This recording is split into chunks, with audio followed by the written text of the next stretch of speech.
Bonjour Hossein. Bonjour. Alors, Hossein est iranien d'origine, réfugié politique, il a 26 ans, célibataire, il habite Pampigny et il est actuellement employé dans le domaine de la serrurerie et de la tôlerie. Et nous avons eu à cœur, dans le cadre de cette assemblée, de vivre des rencontres d'hommes. Et il s'est passé quelque chose d'un peu particulier. Mais avant d'entrer directement dans ce passage, tu veux nous raconter comment ça s'est passé pour toi, ton arrivée, et qu'est-ce qui s'est passé pour toi dans ta vie dans les dernières 4 années? En fait, c'était une recherche. Oui, c'était une recherche. Moi, j'ai d'origine iranienne et musulman. Alors, Dieu, ça considérait pour moi. Oui, c'est vrai.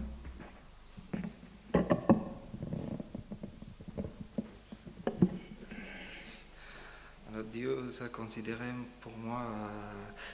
J'ai grandi dans une famille croyante. On faisait toujours la prière. Mes parents, ils m'ont appris tout le temps de. Oui, ça donnait stress.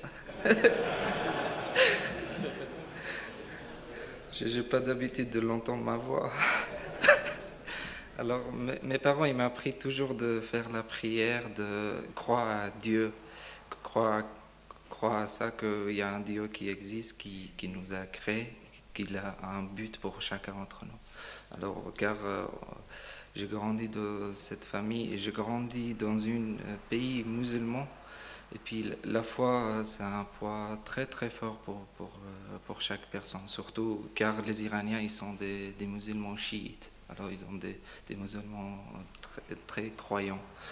Alors en Iran, j'avais pas possibilité, d'ailleurs c'est l'interdit d'aller vers les chrétiens ou d'autres gens de d'autres religions comme les chrétiens, les juifs, il y a aucune possibilité. Et puis l'État, il met des points très fermés et il utilise la force pour pas que les musulmans ils intègrent, ils s'intéressent d'aller vers le christianisme et devenir chrétien. C'est hors de question. Alors là, en Iran, j'avais pas possibilité pour rencontrer les chrétiens et aussi entrer dans la foi chrétienne. Mais quand j'arrivais en Suisse, par mes amis, surtout les amis de cadre Cabès, j'ai eu la chance par une famille iranienne qui était convertie en Iran, qui sont venus réfugier ici.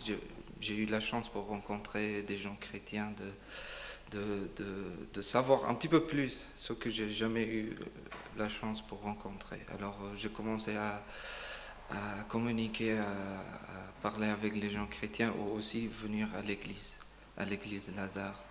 Et le changement, c'était là que l'image que j'ai eue, au moins comme un musulman, c'était un Dieu qui était là pour juger. C'était un Dieu qui était là pour nous dire juste des commandements. C'était pas le même Dieu. C'était pas comme Jésus-Christ, qu'ils amènent l'amour, qu'ils amènent la foi, qu'ils amènent la gloire, qu'ils amènent la paix pour chaque personne. Ça m'a touché beaucoup. Et en même temps, ça m'a donné envie d'aller un petit peu plus loin, de faire de connaissances, de lire la Bible, de venir à l'église, de prier avec les chrétiens, tout ça. Mais en même temps, c'était vraiment dur parce qu'il y avait mes racines derrière. Fort comme un musulman. D'ailleurs, je priais tout le temps que je suis venu à l'église, je priais en même temps à la maison. J'essaie de rester toujours fidèle, soit musulman, soit chrétien, pas entre les deux. Mais c'était vraiment dur, c'était vraiment dur. C'était une période qui a pris environ 4 ans d'étudier la Bible, de venir à l'église, mais en même temps, j'ai posé la question, où est la vérité? Où est la vérité et comment je peux rencontrer la vérité? Ça, c'était vraiment dur. Dans une période, je me trouvais ni musulman ni chrétien et je me dis, j'y vais ni à la mosquée ni à l'église, je reste moi-même et je fais plus rien de tout. Et puis ça, c'est la crise qu'on peut avoir. Mais Mais je savais que Dieu, il a un plan pour chacun et il nous montre à notre rythme de rencontrer la vérité. Pour quelqu'un, ça prend une année, pour quelqu'un, ça prend 4 ans, pour quelqu'un, ça prend une vie. Mais pour moi, Dieu, il m'a montré vraiment avec mon rythme. Surtout quand l'année dernière, j'ai eu un accident au travail parce que j'avais tout le temps cette question dans la tête et j'étais vraiment concentré sur cette question. J'étais au travail, mais j'étais ailleurs en même temps, dans ma tête, dans mon cœur. Et ça m'arrivait un accident. Et là, j'ai vraiment compris que Dieu veut que je change ma vie, que je change la page de ma vie, de rencontrer d'autres choses. Alors, j'ai eu un accident et j'ai eu 6 mois de l'arrêt de travail. Et puis, ces 6 mois, ça m'a aidé énormément de vraiment recultiver la question, de recultiver ma foi. Et aussi, j'ai eu l'occasion de participer la première fois à Centre Emmaüs. Oui, c'est-à-dire que on a décidé, les hommes de Lazare, de se réunir, de se mettre au vert un très court moment pendant un week-end, mais de vivre un moment très intense de communion. Et on a eu le privilège cette fois-là d'avoir Philippe pour nous enseigner, Philippe Cortet. C'est juste. Car M. Philippe, c'est un homme sérieux qui, dans le message qui nous pousse un petit peu de prendre la décision, c'était le message qu'on était des hommes, que les hommes devront prendre des bonnes décisions à bon moment.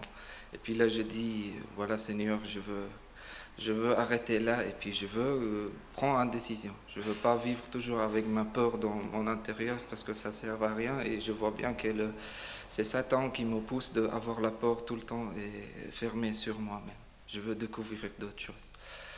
Et là, c'était là que je me disais, c'était au mois de février, mais ça prend quand même un ou 2 mois que j'ai donné mon cœur à Jésus-Christ. C'était un jour que, auparavant, j'avais toujours un douleur dans mon intérieur de 7 points perdus. Moi, je me trouvais toujours perdu dans ma vie, je ne me trouvais pas à ma place vraie dans ma vie, et puis ça me faisait mal au tout l'intérieur de moi. Et le jour que je priais, c'est pour la première fois que je donnais, j'ai vraiment prié avec Jésus-Christ, et que j'ai dit que, alors Seigneur, si tu es le Seigneur qui nous lève tous les poids lourds sur notre épaule. C'est le Seigneur qui nous libre de Satan, de vivre esclave. Et c'est toi qui nous offres une nouvelle vie. C'est toi qui nous donnes une nouvelle vie. Tu ferais ça pour moi si tu trouves que ça sera bien pour moi. Alors je ne sais pas pourquoi, mais j'ai dormi dans un coup. Quand j'ai réveillé, la première chose que je trouvais, c'était le douleur qui disparaît de moi. Alors je dis, comment se fait, c'est quoi ça, c'est miracle? C'était le miracle. Et là, petit à petit, tout de suite, je contactais avec mes amis chrétiens, ils ont dit, on attendait ça, on a prié pour toi. D'ailleurs, j'ai un grand merci pour mes amis qui ont prié pour moi. Amen. Merci, Russell. Merci.